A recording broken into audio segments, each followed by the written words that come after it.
O Senhor esteja convosco. Ele está no meio de nós. Proclamação do Evangelho de Jesus Cristo segundo Marcos. Glória a vós, Senhor.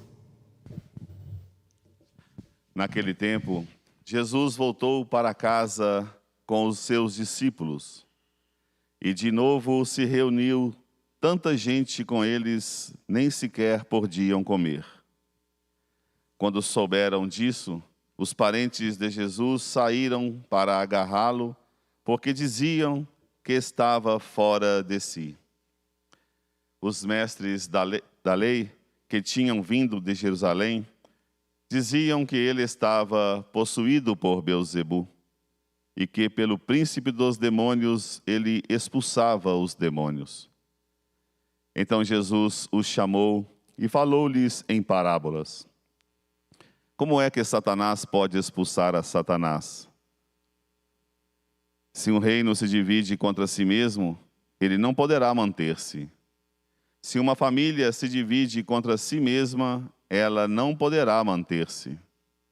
Assim, se Satanás se levanta contra si mesmo e se divide, não poderá sobreviver, mas será destruído. Ninguém pode entrar na casa de um homem forte para roubar seus bens, sem antes o amarrar. Só depois poderá saquear sua casa. Em verdade vos digo, tudo será perdoado aos homens, tanto os pecados como qualquer blasfêmia que tiverem dito.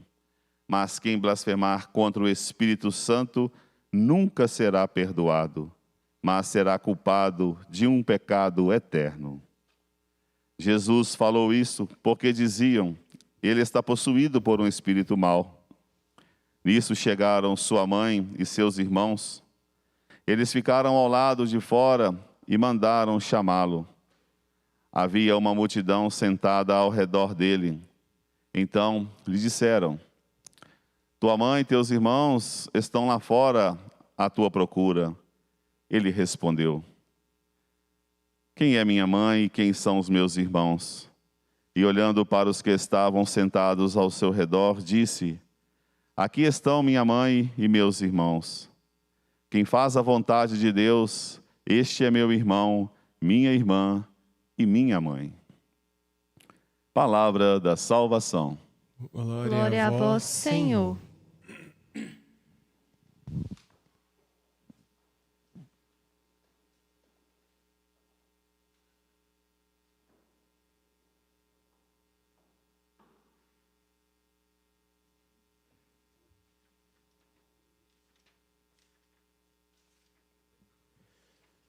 Reverendo Diácono Noraldino, todos que aqui estão presentes, ao senhor José, que agradece por 1 ano de seu transplante de fígado, também aqueles que rezam pelos falecidos, em especial os familiares de Lourdes Alves, que acompanham-nos pelo nosso sistema de comunicação na TV Horizonte, Rádio América, TV e Rádio da Padroeira do Estado de Minas Gerais, e também pelo nosso canal no YouTube, o Mãe Piedade.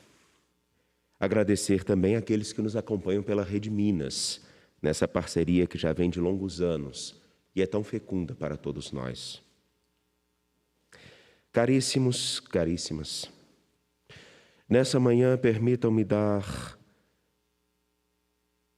o olhar mais acentuado ao Evangelho de Marcos, no capítulo 3, versículos 20 a 35. Aquilo que é apontado pela primeira leitura, ao escutarmos o Senhor nosso Deus questionar a Adão onde estás, e na verdade, mais do que perguntar a Adão se ele está à sua esquerda, à direita, num quarto ou em qualquer outro lugar, ele está perguntando aonde o seu coração está. Você está ou não próximo de mim? Não te vejo próximo de mim. E o nosso afastamento não só de Deus, mas também das pessoas se dá de modo gradativo, a partir de escolhas que vão sendo equivocadas ou mesmo pela incapacidade de observar adequadamente o que acontece ao nosso redor, pela incapacidade de fazer os julgamentos corretos.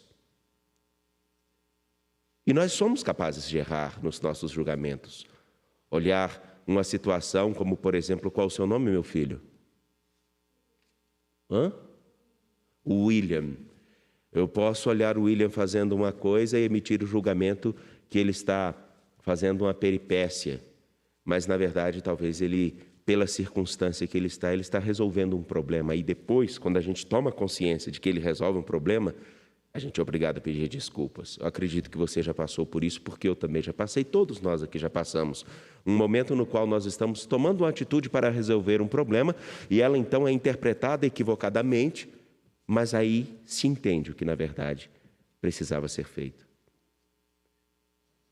Nós somos capazes de errar o julgamento, nós somos capazes de nos equivocar. E o início de todos nós, com Jesus Cristo, na caminhada com Ele, porque nós todos estamos aprendendo a ser discípulos de Jesus, sem exceção, a começar de mim.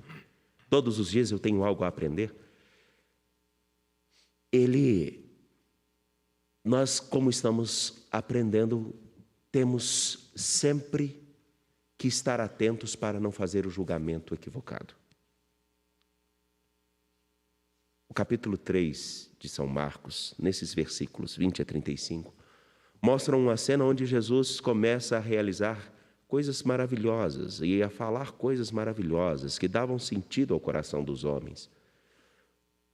Porém, o julgamento primeiro é ou que ele está louco, porque ele sai de sua casa e vai andando por toda a região, ou alguns outros o julgam como quem está com um demônio. São dois julgamentos equivocados. E por incrível que pareça, esses dois julgamentos, eles estão ligados a pessoas diferentes. Aqueles que atribuem o que Jesus faz aos demônios, ou ao demônio, são aqueles que tinham a palavra na mão. São aqueles que estavam sempre no templo. São aqueles que esperavam um tempo novo, inaugurado pela chegada do Salvador, o Messias. E emitem um julgamento equivocado. Acham e chegam a pronunciar: ele está com o demônio. Os outros, que pensam que ele está louco, não são pessoas distantes. São as pessoas de sua casa, de sua família. Aqueles que o conhecem. É um julgamento equivocado. Por isso, a fala aqui de quem? Quem são minha mãe, meus irmãos, minhas irmãs? Senão aqueles que escutam a palavra e a põem em prática.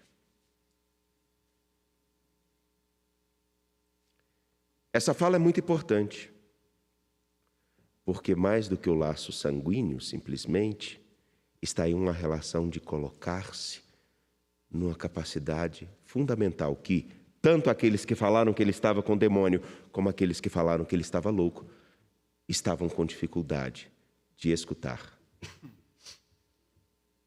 Escutar a palavra, escutar a história, escutar aos outros. E, infelizmente, escutar a palavra significa não só entender dos versículos bíblicos, mas é entender aquela lógica que para muitos é loucura. A lógica de ser bom para quem nos é mal.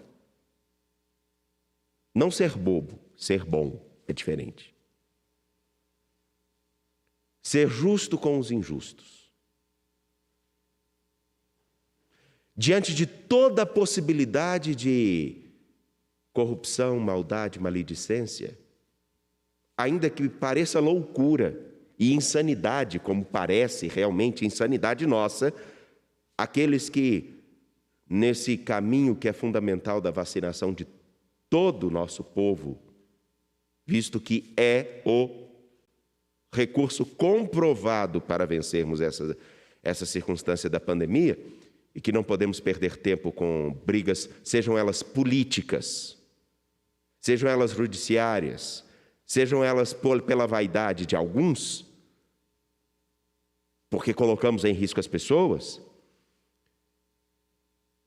O recurso comprovado é vacinar, e devemos trabalhar para isso.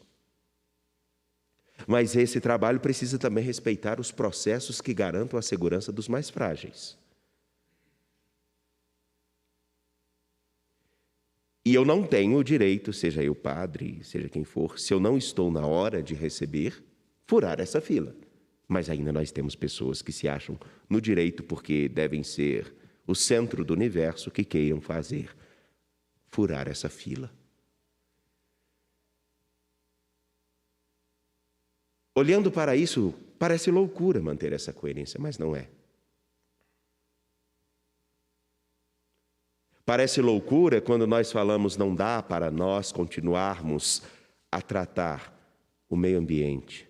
Não dá para tratarmos os processos de mineração como estamos tratando. Não dá para tratar a poluição que nós temos e que está atingindo progressivamente a todos. Não dá para ignorar o processo de queima das nossas matas, mas também não dá para ignorar o modo com que os oceanos estão morrendo, e eles são a fonte principal de oxigênio do nosso mundo. E eles estão morrendo porque nós estamos produzindo lixo demais. Parece loucura esse discurso, mas é o discurso que garante a vida. E por isso é necessário escutar, para que nós não emitamos um julgamento equivocado e que no futuro nós seremos lembrados como aqueles que podem ter deixado um mundo em cacos para os que, como nosso pequeno irmão, daqui a um tempo terão que lidar com as dificuldades do que nós plantamos. É difícil entender isso na complexidade da vida, do concreto, do que nós já estamos sofrendo. Imaginem entender e responder a essa pergunta. Se eu creio em Jesus, aonde eu estou? Eu estou no grupo daqueles que falam que ele é um louco, e provavelmente aqueles que estão mais próximos dele. Ou eu sou como aqueles que podem deter todo o conteúdo da Escritura, mas falta essa vinculação existencial de um coração que deseja entender o que o Senhor, nosso Deus, quer de nós, e portanto atribuem ao mal, ao demônio, aquilo que ele faz. Ou nós somos como aqueles que estão prontos para escutar o Senhor e aprender com ele a viver a vida. Qual é o lugar que nós estamos? Não é respondermos a ninguém, é respondermos a nós. Se eu creio realmente em Jesus, em qual desses 3 lugares eu estou? Repito, e aqui termino. Naqueles que podem estar muito próximo dele, mas dizem, ele é louco, vamos detê-lo. Ou daqueles que conhecem toda a narrativa da Escritura, deveriam estar sedentos por ver o sinal de Deus acontecendo, e dizem, não, é um demônio. Ou como aqueles que estão juntos, escutando ao Senhor em todas as instâncias e circunstâncias da vida, para saber o que Ele quer de nós e como Ele conta conosco. Eu estou tentando todos os dias responder essa pergunta. Você também está?